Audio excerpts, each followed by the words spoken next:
I like this chicken dish. You've taken the best bit, the breast, you've cooked it incredibly well. It's got great flavour, it's got great skill, beautifully executed. Well done. 30 minutes to go. Half an hour. Come on, chefs. So far, 23-year-old head chef Matthew has remained calm under pressure and delivered some outstanding food. What is your dish? So I've got an ox cheek, which I'm braising down with broccoli puree, and then I'm going to do a roasted piece of broccoli with some Caesar dressing, toasted hazelnuts, some fresh parmesan. I'm going to do a pomme dauphine. So it's equal parts choux pastry and dry mash with a little bit of egg yolk through there. I'm going to flavour mine with confit shallot, maybe some Stilton to go with the broccoli and the beef, and then I'm going to quenelle it and fry it in the fryer. Yeah, it comes out like a really light, fluffy mash with a crispy top. Should do, yeah. Yeah. That's the idea. You're actually balancing quite a few big flavours here. Yeah, obviously we're the final best 12 chefs in the competition, so you've got to do something a little special to stand out, I think. Matthew's cooking the ox cheek in the pressure cooker. He's got to have enough liquid in there to cook and reduce at the same time to hopefully make a sauce to go with it. The ox cheek has got to be cooked enough that it still holds, but should just fall apart when you cut into it. What I'm excited about with Matthew's dish is the pomme dauphine. Pomme dauphine is all about a great potato puree. It's about beautiful sized quenelles, deep fried, crispy on the outside, and beautiful, light and aerated in the centre. I've not had a pomme dauphine for a long time. I love them. Listen, you have 9 minutes. Just 9 minutes. Don't get called out. The tension in this kitchen is immense. Our chefs have got their heads down. There are 8 places up for grabs, and there's not one cook in this kitchen wants to cook again. You've got less than 5 minutes. What's happened? The braising liquid inside the ox cheek is just slightly over-reduced and burnt. But luckily I've got the sauce ready. Yeah, I've took some out. The beef's fine, I'm just going to trim it.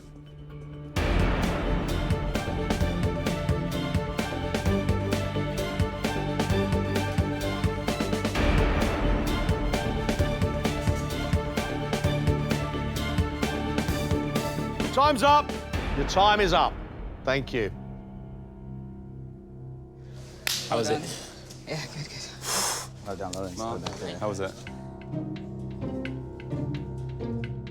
First up is Michelle. She has served pan-roasted cod with a tempura courgette flour stuffed with a cod and chervil mousse, pickled shallot rings, baby onions, rainbow chard, a lemon and juniper gel, and a clam beurre blanc.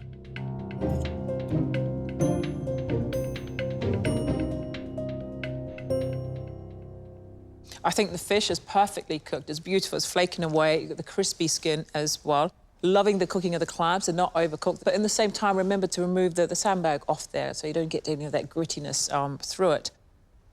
I love the crispy courgette flour with the hint of cod, nicely seasoned. But you've also got real sharpness in those little pearls of onions and in that gel. I like that. Michelle, it's nicely presented, but for me, the dish is flat. I want a little bit more seasoning, a little bit more flavour on the cod. The sauce is a little bit weak and bland. It doesn't pack any flavour. The mousse is a little bit on the firm side for me. I'm not excited by the dish, Michelle.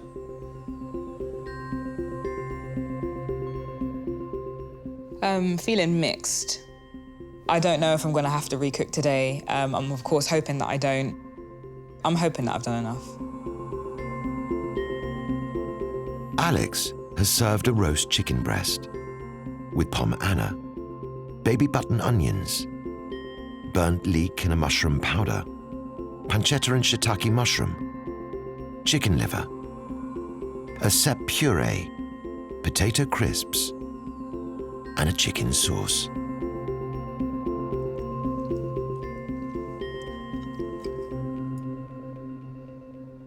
I like this chicken dish. You've taken the best bit, the breast, you've cooked it incredibly well. It's got great flavour, it's got great skill, beautifully executed. Well done. There are things on here I wouldn't ever thought of doing. Liver with it. It's just lovely. The leek with the peppery powder, Seps and the chicken together is my favourite. The meatiness of that sep, I think, is delightful. The pomme Anna is a little star on a side. It's stunning. I think it's a great tasting plate of food.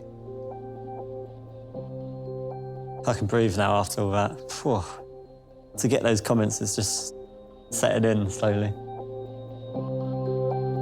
Matthew's dish is braised ox cheek, served with a Stilton pomme dauphin, broccoli puree, roasted broccoli with a Caesar dressing, fresh parmesan and hazelnuts, parmesan crisps, and an ox cheek sauce.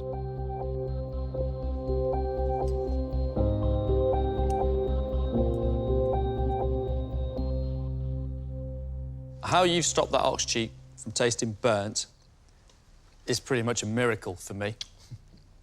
I'm really pleased you saved some sauce, because the sauce is lovely and sweet and got a lovely texture to it. The ox cheek tastes great. You're a lucky boy. That may be one of the nicest broccoli florets I've ever tasted, with little crispy bits as well, giving it an extra texture. I'm just amazed by not just the quality, the strength of that puree. Even eating a head of broccoli doesn't taste as much of broccoli as that does. Pomme dauphin, fantastic addition to this plate. There is a lot of skill to make a dish this refined. I'm extremely relieved that everything didn't go completely wrong today. It was a very close shave with my beef. It would have destroyed me to see that 2 hours and 15 minutes go to waste. Luke has pan-fried cod in pancetta oil and served it with a courgette puree, pomme soufflé, spring vegetables, blackberries, and a vermouth beurre blanc.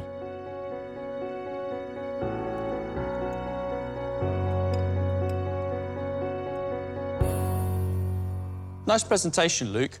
Love the cookery of the asparagus, love the cookery of the cod, but where I'm getting a little bit confused here is the blackberries. I have no idea why they're there, because they don't, for me, work with cod and cream sauce. I like the sweetness of the broad beans. A courgette puree doesn't bring a great deal of flavour, but it's a nice texture. I like it. I've never had a crispy potato filled the way you've done it. Once you've filled it with something soft like that, they will tend to go soft very quick, but I quite like the idea. I like the vermouth going through the cream sauce. I would have stopped there. The blackberry doesn't work for me. I'm sorry, Luke. I'm not overly confident at the moment. The competition's really strong, and some of the dishes looked amazing, but who knows, it's still early days. Mark has served rabbit saddle stuffed with offal and black pudding wrapped in bacon on a bed of chard, a Kiev tortellini with a sourdough crumb, onion and thyme puree, vegetable fricassee, and a sherry reduction.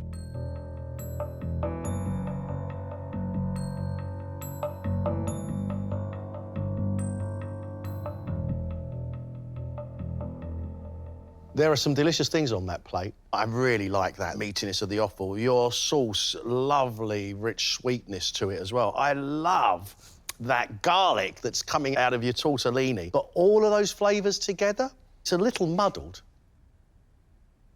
I'm a bit disappointed in the cooking of the saddle. The actual rabbit itself inside is bland. It's under-seasoned. The tortellini is well made, but it's not giving me that excitement I was expecting when you sold it as a Kiev for me. Yeah, a taste of garlic on there, but I thought maybe more of that butter would really be more evident. The sauce is very well made. I think your garnish is a little bit on the safe side. Some chard and some sauté mushrooms and a few broad beans. I was expecting a little bit more from you on the garnish, Mark. It's the first negative comments I've really got, so it's more about how I respond from here. I think I will be cooking again, so it's a bit of like, get the energy levels up. There's no point in sitting back and moping around. Dean's dish is braised octopus with a mushroom and smoked paprika powder, pistachio and lemon quinoa, a garnish of heritage carrots, tomato, broccoli, and spring onion, croutons, and a spiced tomato sauce.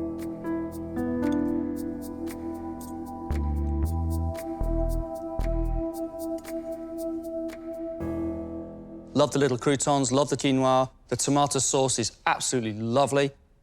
The cooking of the octopus is on the bottom. Best octopus dish I've eaten. I like how this plate looks, Dean. I also like this powder that you've seasoned the side of the octopus with the mushroom and paprika, with saltiness coming through it, and the warmth, which is not too hot. It's a delight. It's light, it's not heavy, and it works very well together. Wow, me personally, I think it's delicious and really clever. To get a comment like that from Marcus saying the best octopus dish he's ever tried was hands down, you know, amazing.